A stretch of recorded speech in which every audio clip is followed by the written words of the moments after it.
Hola, ¿qué tal estamos todos y todas? Aquí os voy a dejar el primero de los vídeos que iremos subiendo en este canal sobre los reyes de España. Empezaremos con los primeros reyes de la España moderna, los reyes católicos.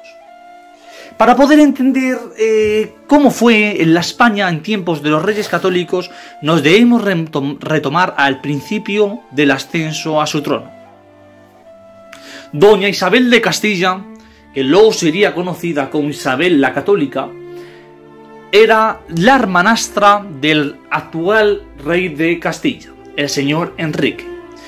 Estaban en pugna, ¿no?, entre su hermanastro Enrique y su hermano carnal Alfonso.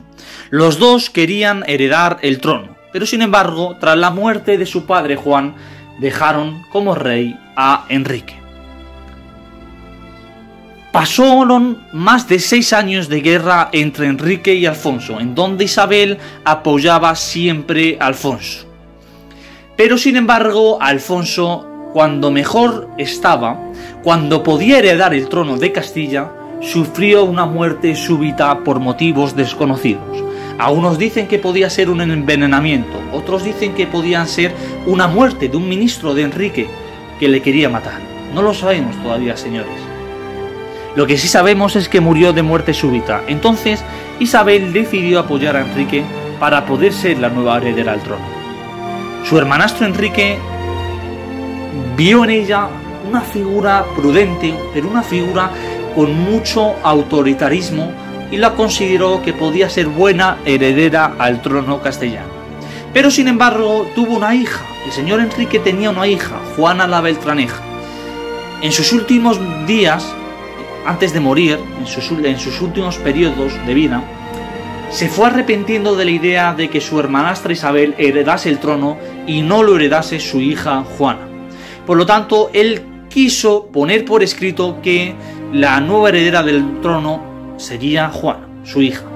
Pero sin embargo, murió de forma repentina y por lo tanto, Isabel se convirtió en la gran heredera del trono de Castilla mediante el pacto de los toros de Isando.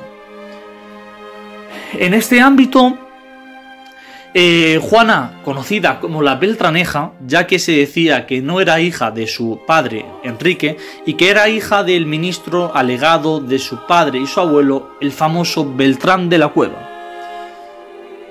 Entonces se inició un gran conflicto que duró 5 años, desde el año 1474 hasta el año 1479, conocido como la Guerra Civil Castellana, en donde se enfrentaban dos bandos. Por un lado se enfrentaba Doña Isabel de Castilla, que contaba con el apoyo de su recién marido, el señor Fernando de Aragón, que sería posteriormente, como ya veremos, conocido como Fernando el Católico. Ambos se habían casado en el año 1469 en el Palacio de los Viveros, en Valladolid. Pero, como eran primos segundos, no pudieron contar con la bula oficial hasta el año 1471. Por lo que, cuando empezó el conflicto que nos atañe, solo llevaban 3 años casados. ¿Quién diría que se convertirían ambos? Que ninguno de los dos, porque ya veremos la historia de Fernando, ninguno de los dos estaba destinado a reinar, pero sin embargo se convirtieron en los mayores reyes de la historia de España, ya que fueron los encargados de iniciar el proceso de unificación de la España olvidada desde el siglo de los visigodos, es decir, desde el siglo IX. Por lo tanto, entramos en un periodo muy importante, ¿no?, ya que es una guerra que se inicia entre el bando de Isabel y Fernando y entre el bando de Juana la Beltraneja, que se había casado con el rey de Portugal, Alfonso el Magnánimo. Se enfrentaron, por lo tanto, Portugal y la facción de la corte castellana que defendía a Juana, y la facción de la corte castellana que defendía a Isabel y Aragón, liderado por Fernando. Se enfrentaron en una batalla decisiva que tendrá lugar en el año 1476, en la batalla de Toro, en Castilla. Se enfrentaron, fue una guerra muy dura, muy prolongada en el tiempo, pero sin embargo consiguieron vencer por unanimidad, ¿no? por datos escalofriantes, la facción de Fernando Isabel. Por lo que en el año 1479, mediante el Tratado de Alcasovas, se le daban dos posibilidades a Juana. La primera sería que se casase con el pequeño recién nacido Juan, que era el hijo de Isabel y Fernando. Y, como era el único, sería el nuevo heredero de España. Por lo que era un cargo bastante bueno. Fernando e Isabel dejaron al lado el rencor, dándole la posibilidad de casarse con el futuro heredero y poder convertirse en la nueva reina de España a la muerte de Fernando e Isabel. Es más, le darían un gran renombre a Juana. Pero sin embargo, Juana, vengativa, porque ella consideraba que Isabel había usurpado los derechos sucesorios de su difunto padre Enrique, decidió coger los votos e ingresar en el famoso convento de Tordesillas, en donde pasará todos sus años hasta su muerte. En este ámbito, Fernando e Isabel se convirtieron en los nuevos herederos de Castilla y Aragón. Solo por aquel entonces tenían Aragón y Castilla, ya que Navarra pertenecía al hermanastro de Fernando, Carlos, que era hijo de Blanca, reina de Navarra. Granada pertenecía al infiel, a los musulmanes, y América no se conquistará hasta el año 1492 mediante un proceso muy complejo de colonización que iremos viendo a lo largo del vídeo. Fernando e Isabel acordaron en el año 1475, en medio de la Guerra Civil Castellana, una concordia de reinar juntos que se firmó en Segovia y se conoce hoy en día historiográficamente como la Concordia de Segovia, en donde ambos decidieron que deberían reinar juntos, pero que Aragón debería mantener sus instituciones, sus leyes, sus costumbres, su lengua, de igual modo que Castilla debería permanecer manteniendo todas sus tradiciones históricas. Del mismo modo que acordaron que deberían reinar conjuntamente y que su hijo, el hijo que tuvieran, en este caso Juan, que todavía seguirá con vida, se convertiría en el nuevo heredero de España. Del mismo modo que acordaron que deberían reinar siempre bajo el siguiente lema: monta tanto, tanto monta, queriendo decir que tanto tú eres la reina como yo soy el rey, y por tanto, al habernos casado, deberemos reinar como los reyes de España. Por lo tanto, se repartió la autoridad y por lo tanto se considera a los dos como los reyes de España. Ni uno tenía más poder ni el otro tenía menos. Los dos tenían el mismo poder. Y esto es muy importante. Se inició, por lo tanto, los reyes católicos tuvieron 5 hijos y quisieron ir teniendo alianzas en el exterior para poder afianzar su poder y poder acumular todos los territorios que fueron conquistando, que no fueron pocos. En el año 1512 conquistaron Navarra. En el año 1492 se iniciaron 2 procesos de conquista muy importantes. En el primero fue Granada, que estaba en manos todavía del infiel, estaba en manos del famoso sultán Mulay Hassan. Mulay Hassan tenía un hijo, Boabdil el Chico, que siempre tenía gran afán por la cultura hispánica y que entablaría relaciones de amistad con Fernando el Católico y juntos vencerían a su padre y conquistarían Granada, dejando que los descendientes de los habitantes musulmanes de Granada pudiesen vivir siempre y cuando respetasen el catolicismo. En el caso de América, Colón presentó Cristóbal Colón, que era un almirante, tenía muchas plazas y tenía mucho dinero. El que quiera saber más de Colón, que por favor mire el gran debate que hicimos, le presentó un proyecto que tenía fallos de cálculo, por eso sería rechazado. Pero sin embargo, meses después, cuando se empezó a cuestionar, se empezó a juntar con gente con muchos conocimientos que eran miembros de la corte castellana, consiguió presentar un folleto de colonización que era totalmente coherente y que tenía una gran complejidad. Entonces Fernando e Isabel no dudaron en darle la posibilidad de partir con más de 60 hombres, más todos los que él tenía a su bordo y que había contratado, el rumbo al Nuevo Mundo, que Colón estaba, como ya vimos en el vídeo, estaba 100% consciente de que llegaría a Zipango, ¿no? A la Asia, a la gran Asia de Khan, de todos los libros que él siempre leía de Asia, pero sin embargo salió de Palos de la Frontera, Cádiz, y pues ya como todos sabéis, llegó a América, un nuevo mundo.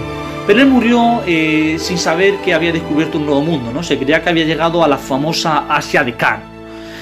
Llegó, hizo 4 viajes, ¿no? En el primero, como ya todos sabemos, pues vio la Española, Haití, Juana, ¿no? La isla de Juana, perdón. Llegaría también a Guadalcanal, que sería la isla de los Barbados. Llegó a Cuba, ¿no? Luego llegaría a Panamá, llegaría a las Bahamas, se recorrería toda América septentrional y central. Entonces, pues bueno, fue el gran precursor, pero sin embargo, ¿no? el que realmente va a tener la noción de que se está en América, ¿no? Y por eso el nombre de América se continúa a América, ¿no? Fue Américo Vespucio, ¿no? Pero bueno, no me quiero enrollar más, ya que tenemos un vídeo de 1 hora y 45 minutos que explicamos todo este debate con diferentes visiones de historiadores sobre lo ocurrido. En este contexto empezaron a conquistar muchos territorios. También conquistaron muchos territorios en Italia, Nápoles, Milán.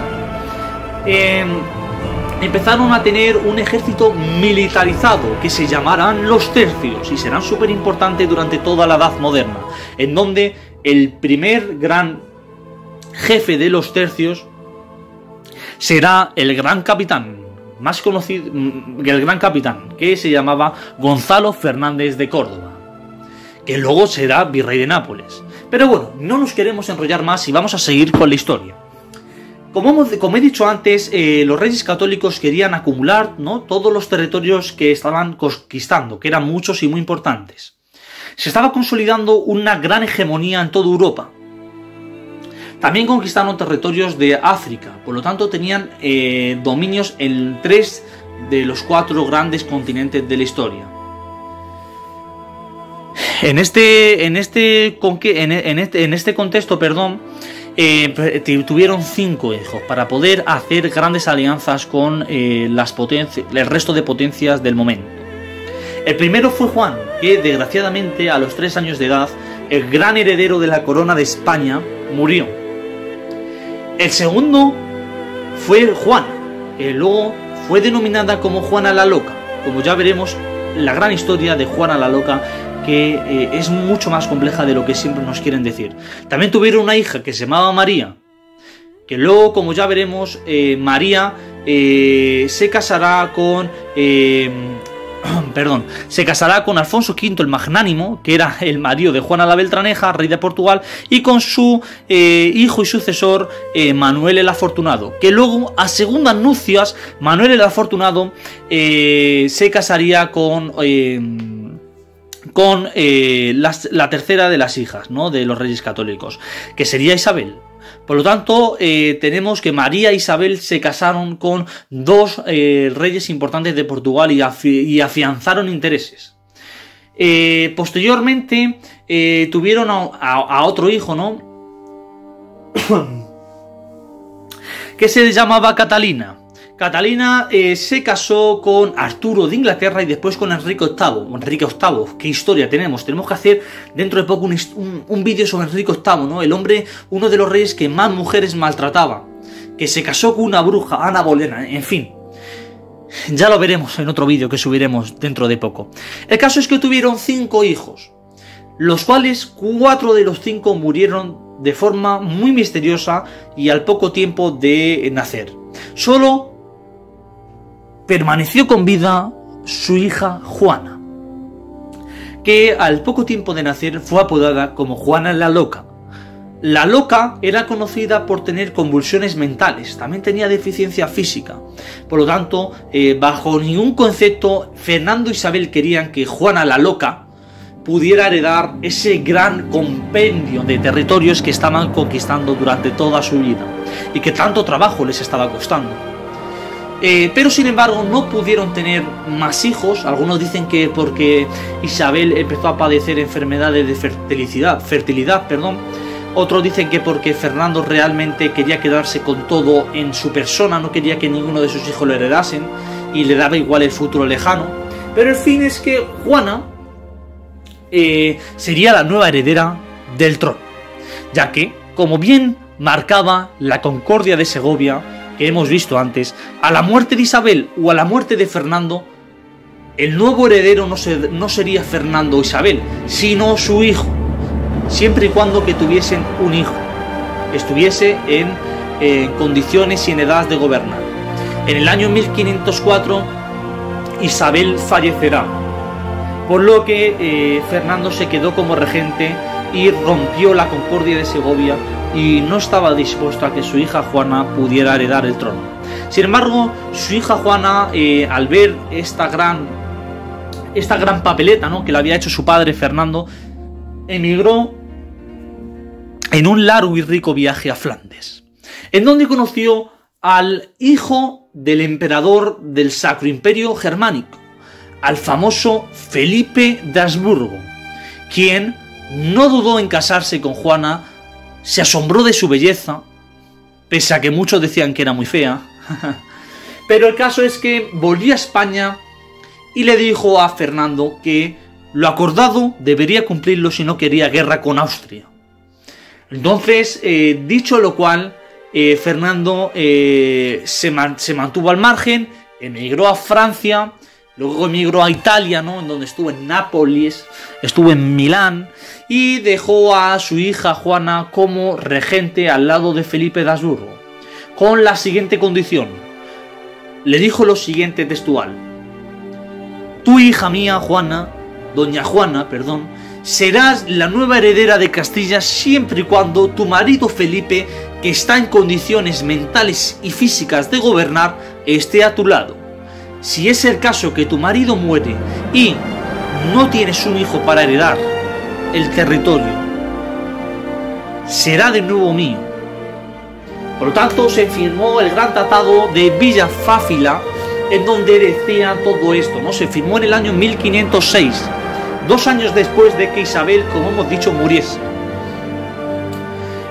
Fernando, una vez que fue apartado de la política, se casó con la hija de su hermanastra Leonor, la famosa Germana de Foix, que estaba casada con el famoso Gaspar de Foix. Por lo tanto, era su sobrinastra, ¿no? Sería su sobrina segunda, ¿no? Se casaron y permanecieron juntos hasta la muerte de Fernando el Católico, que, como ya veremos, Fernando el Católico murió 3 años después, en el año 1509. Por lo tanto, Juana, contenta, heredó el grandioso compendio de territorios hispánicos que habían conquistado sus padres, bajo la tutela de su marido Felipe de Habsburgo. Algunos dicen que Felipe de Habsburgo realmente no estaba enamorada de Juana, sino que, por intereses, vio un camino fácil para poder heredar la mayor hegemonía política del momento, ¿no? Pero, sin embargo, la desgracia, o como dicen muchos historiadores, el karma, jugó un papel negativo para Felipe de Habsburgo, ya que morirá. Entonces Juana, viéndolo acordado, tuvo que dejar de nuevo que el gran rey de España volviese a ser su padre, Fernando el Católico.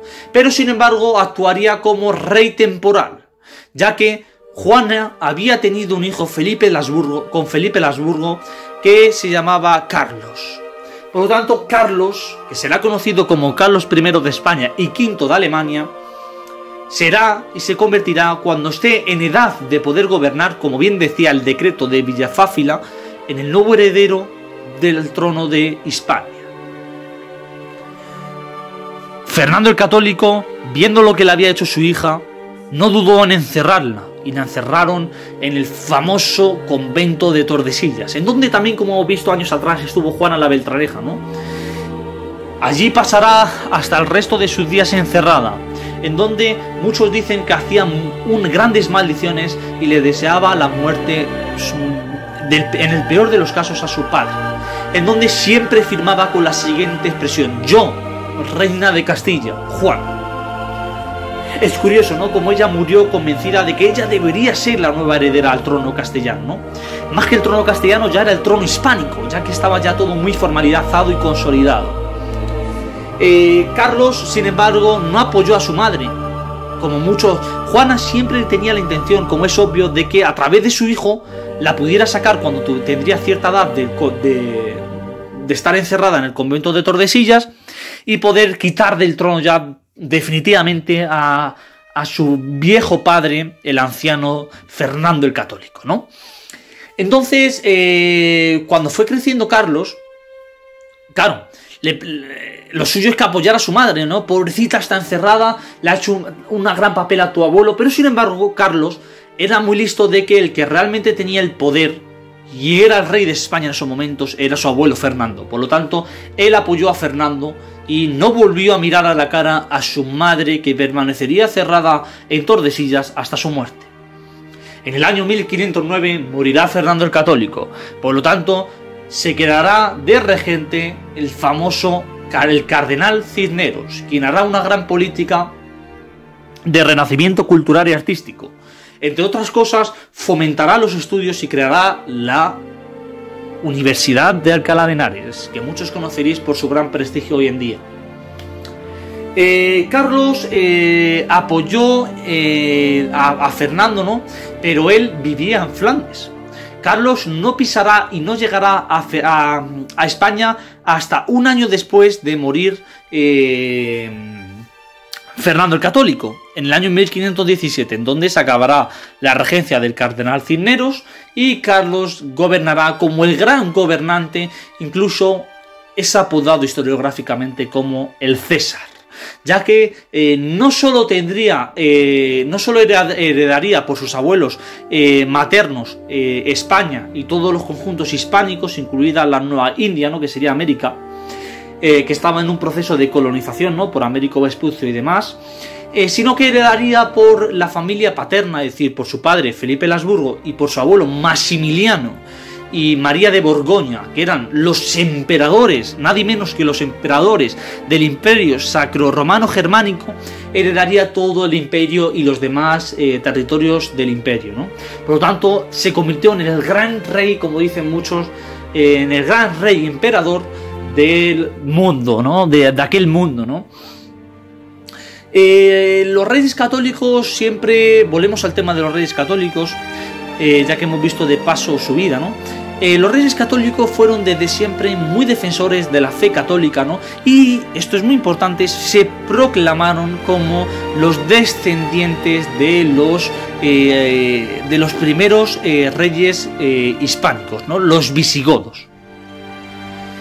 Por lo tanto, se consideraron también descendientes bíblicos, ¿no? Ya que los visigodos se decía que eran descendientes de Noé y sus sucesores. Por lo tanto, tenían un legado histórico, simbólico y tradicional bíblico, ¿no? Y esto es muy importante porque desde la época de los reyes católicos hasta más adelante, este origen divino del soberano, esta legitimación religiosa será fundamental para poder fortalecer su poder, que se irá fortaleciendo durante el siglo XVI y en siglos sucesores, y toda su moral, ¿no? Ellos gobernarán a través de la virtud cristiana, ¿no? El rey no solo será visto como un descendiente bíblico, sino que también será visto como un juez común, el juez de la verdad y de la justicia, el juez que ha podido unificar todos estos territorios para darnos una vida mejor.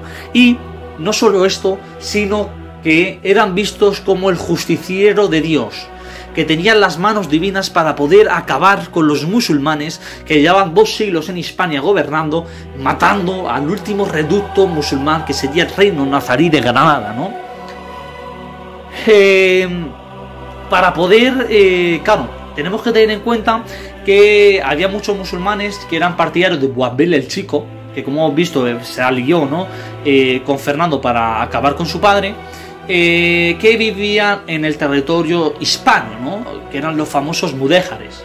También había criollos, también había judíos que se habían convertido al cristianismo, ¿no? También había musulmanes que se habían convertido al cristianismo, pero que sin embargo en muchos casos eran falsos conversos, ¿no? Que simplemente se habían convertido al cristianismo para poder vivir en paz en ese territorio, ¿no? Ya que emigrar a África en esos tiempos era muy difícil. Y más si no se tenía unas circunstancias económicas para hacerlo, ¿no? Entonces, en este contexto crearán dos instituciones importantísimas que regirán en gran medida, ¿no?, la militarización que se harán en la política interna de los Reyes Católicos, ¿no? La primera será la Santa Hermandad, que se creó en las Cortes de Madrigal de las Torres en el año 1476, es decir, todavía en Guerra Civil Castellana. Y la Santa Hermandad consistía en lo que ahora sería la policía local. Eran unas especies de tropas de pequeña milicia nacional que cabalgaban en caballo y pues acababan con todos sus malhechores, ¿no?, en el ámbito pequeño, ¿no?, es decir, en los pequeños municipios y sobre todo en el ámbito rural, ¿no? Y para temas más grandes, sobre todo para las ciudades, se creó la Santa Inquisición, que en Aragón ya estaba creada desde el siglo XIII y en otros territorios como en Francia, ¿no?, ya tenía un largo recorrido desde el siglo XII. Entonces, pues, como pidieron el consejo y pidieron un inquisidor general al Papa, que se lo concedió. Y pues en el año 1478, y se consolidará más en el año 1480 con las Cortes de Toledo, se creó la Santa Inquisición en el Reino Hispánico. La Santa Inquisición tenía, esto por curiosidad os lo cuento, tenía el siguiente método para capturar a los malhechores y sobre todo a los infieles, ¿no?, a los falsos conversos. Y era el siguiente método. La Santa Hermandad y sobre todo la Inquisición al que pillaban, les hacían los famosos autos de fe. Los autos de fe eran 90 días que le metían en la cárcel y le daban la posibilidad de poder juzgar a otras personas que según ellos podrían ser también culpables. Si se comportaban bien, los edictos de fe serían muchos más flojos, ¿no?, ya que pues no era lo mismo que te cortasen la cabeza, por muy fuerte que nos pueda parecer, a que te torturasen, ¿no? Hay unas... Pero bueno, el caso es que la política, ¿no?, de los Reyes Católicos se basó en gran medida en defender ese catolicismo, ese origen visigodo que a la vez se sustentaba en motivos bíblicos, en hacer una política autoritaria, es decir, implantar la presencia del rey por encima de la nobleza, ya que hasta el momento la nobleza tenía mucho poder. Incluso en el siglo XV, hasta la llegada de su reinado, había muchos nobles que incluso tenían casi el mismo poder que el rey. También se basó en un consejo polisinodal. Había 5 grandes consejos. Estaba el Consejo de Castilla, el Consejo de Aragón, el Consejo de Órdenes, el Consejo de Cruzadas y el Consejo de la Inquisición, que luego con Felipe II se convertirán en 13. Y bueno, no os voy a contar más, espero que os haya gustado y dejar un comentario.